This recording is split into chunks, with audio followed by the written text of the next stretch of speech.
Mercredi dernier, je suis allé visiter les détenus à la prison, ici à Sherbrooke, au centre de détention. J'ai pris cette habitude-là d'aller célébrer l'Eucharistie avec eux une fois par mois. Hein, vous savez qu'avec le nombre de prêtres qui diminue, on ne peut pas mettre un aumônier à temps plein dans la prison. Alors, il y a un laïc qui est là, qui joue le rôle de padré, d'aumônier. Et puis, une fois par mois, il m'invite comme ça à aller célébrer l'Eucharistie avec les détenus. Et puis, notre habitude, c'est de méditer sur les textes du dimanche qui suit. Alors, mercredi dernier, j'ai médité avec eux sur la parole de Dieu que nous avons entendue aujourd'hui. Et quand je me suis préparé à aller les visiter, eh bien là, je me suis dit, comment je vais leur présenter ça? Parler de la conversion aux détenus et en même temps parler de la justice, parler de la miséricorde. Hein? C'est pas facile de tenir tout ça ensemble. Hein? On croit à la fois que Dieu est juste et à la fois qu'il est miséricorde. Alors, de présenter ça, ce n'est pas toujours simple, mais il m'est venu, en méditant, une anecdote qui est survenue dans mon ministère. Vous savez que j'ai été curé de Lac-Mégantic. Et qu'est-ce qui est survenu en 2013 à Lac-Mégantic? La tragédie ferroviaire. Quelques jours après la tragédie ferroviaire, quelqu'un est venu me voir pour me dire ceci. Monsieur le curé, vous ne pensez pas que c'est l'occasion de dire aux gens de se convertir? Les gens qui ont péri en majorité étaient en train de faire la fête dans le centre-ville. Vous ne pensez pas que c'est survenu pour qu'ils se convertissent? Je ne vous ai pas entendu parler de l'importance de la conversion, pourtant. Vous ne pensez pas que Dieu aurait permis que ça se passe pour que les gens changent de vie, se convertissent? Je suis resté estomaqué d'entendre ça. Cette personne-là qui m'avait interpellé, c'était un journaliste. Et en fait, il faisait un peu comme les pharisiens dans l'Évangile, quand ils vont voir Jésus pour le piéger. Il aurait bien aimé ça que je dise. Bien sûr que Dieu a envoyé ça pour qu'on se convertisse. Puis si on ne change pas de vie, il va nous arriver d'autres catastrophes. Il y a toujours des gens pour accueillir ce genre de discours qui fait peur. Moi, ça n'a pas été ma réponse. J'ai répondu avec un peu d'humour, même si la circonstance était terrible. Je lui ai dit, avez-vous déjà vu Dieu conduire un train? Il m'a dit non, monsieur le curé. Avez-vous déjà vu Dieu mettre de l'essence dans sa voiture? Ah ben non, je n'ai jamais vu Dieu faire ça. Avez-vous vu Dieu mettre du pétrole dans des wagons? Ah ben non, non. Ben qu'est-ce que Dieu a à faire là-dedans? Pouvez-vous me le dire? Ce sont des réalités humaines qui dépendent de nous. Et comme elles dépendent de nous, elles sont aussi imprégnées de nos limites, de nos faiblesses. Dieu ne peut pas vouloir le mal. C'est contraire à ce qu'il est. Dieu est l'amour. Dieu est bonté. Il ne peut pas désirer le mal. Nous, on peut désirer le mal. Nous, on peut le faire. Et Dieu, lui, peut faire surgir du bien à travers le mal. Ça, il est capable. Mais il ne peut pas désirer le mal, même pour essayer de nous orienter vers le bien. Ce n'est pas la manière de procéder de Dieu. Dieu ne fonctionne pas par la peur. Ce n'est pas comme ça qu'il fonctionne. Alors, le type a été un peu étonné, et puis, comme on dit chez nous, il n'a pas demandé le change, puis il est parti. Il n'a pas fait d'article là-dessus. C'est dommage. C'est dommage. On peut se scandaliser de son propos, mais pensez 2 minutes. Moi, combien de fois dans mon ministère j'entends dire « Monsieur le curé, qu'est-ce que j'ai bien pu faire pour mériter ça? » Ça, c'est des bonnes âmes chrétiennes qui me disent ça, là. Qu'est-ce que j'ai bien pu faire au bon Dieu pour que m'arrive telle ou telle chose? C'est le même raisonnement. On est en train d'attribuer à Dieu du mal qui nous arrive comme s'il nous infligeait une punition parce qu'on a fait quelque chose de mal. Mais voyons, on voit dans l'Évangile d'aujourd'hui que ce n'est pas le Dieu de Jésus-Christ.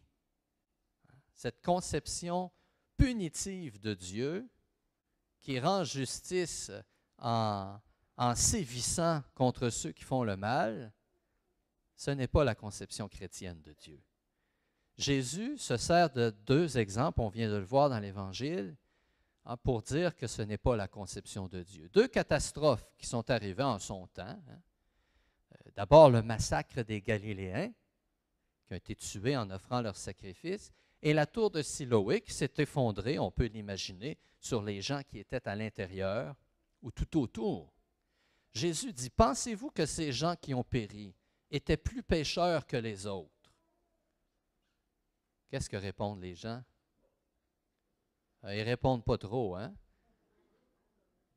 Pourquoi ils ne répondent pas? Parce qu'au temps de Jésus, il y avait ce qu'on appelait la théologie de la rétribution.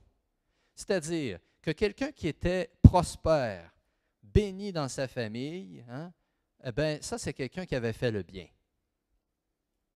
Quelqu'un qui manquait de rien, qui réussissait bien, c'est qui avait fait le bien. Au contraire, quelqu'un qui était malade ou qui subissait l'épreuve, c'est qu'il avait fait quelque chose de mal.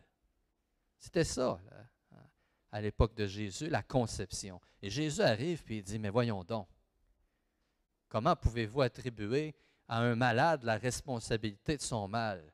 Comment pouvez-vous attribuer à quelqu'un qui subit une catastrophe la responsabilité de son mal? Ce n'est pas la vision de Dieu que je suis venu partager avec vous. Jésus est clair là-dessus. Il n'était pas plus pécheur que vous, dit-il. Il va aller encore plus loin, Jésus. Il va dire, vous qui vous pensez mieux qu'eux, parce que vous êtes supposément des bénis, parce que rien ne vous arrive, gare à vous, convertissez-vous, parce que c'est là qu'il va vous arriver un malheur comme eux.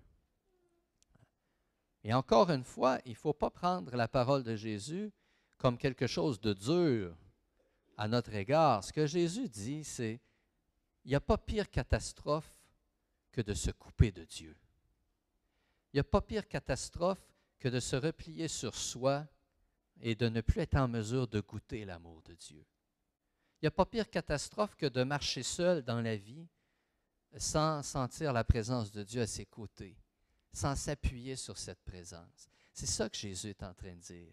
Changez votre regard sur vous-même, sur les autres et sur Dieu, parce qu'il n'y a pas pire tragédie. Hein? Vous allez vous-même périr si vous vous coupez de la telle sorte de la bonté de Dieu que je suis venu vous manifester.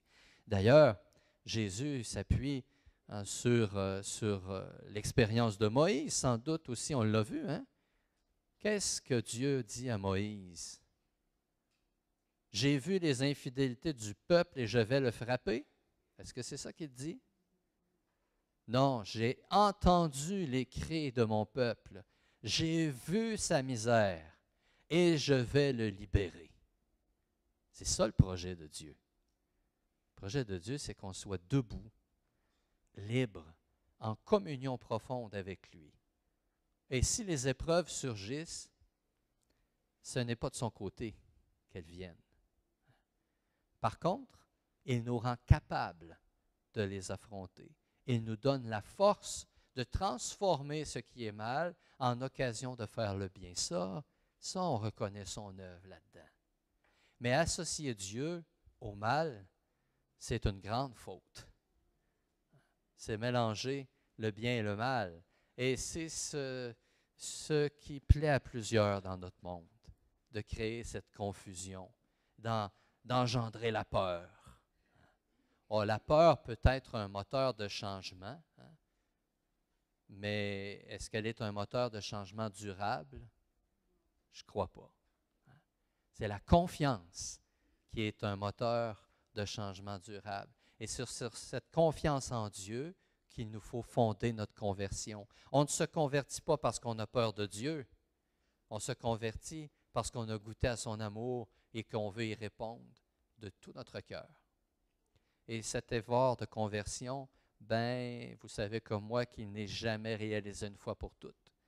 Et c'est pour ça qu'à chaque année, il y a le carême, pour reviser notre vision de Dieu, reviser notre relation avec lui et nous appuyer plus fermement avec confiance, chassant la peur en nous et chez les autres, nourrissant la confiance en ce Dieu de miséricorde qui marche avec nous, qui s'est révélé à Moïse, qui s'est offert à nous en Jésus et qui continue de se donner à nous dans l'Eucharistie que nous allons célébrer dans quelques instants. Tel est notre Dieu.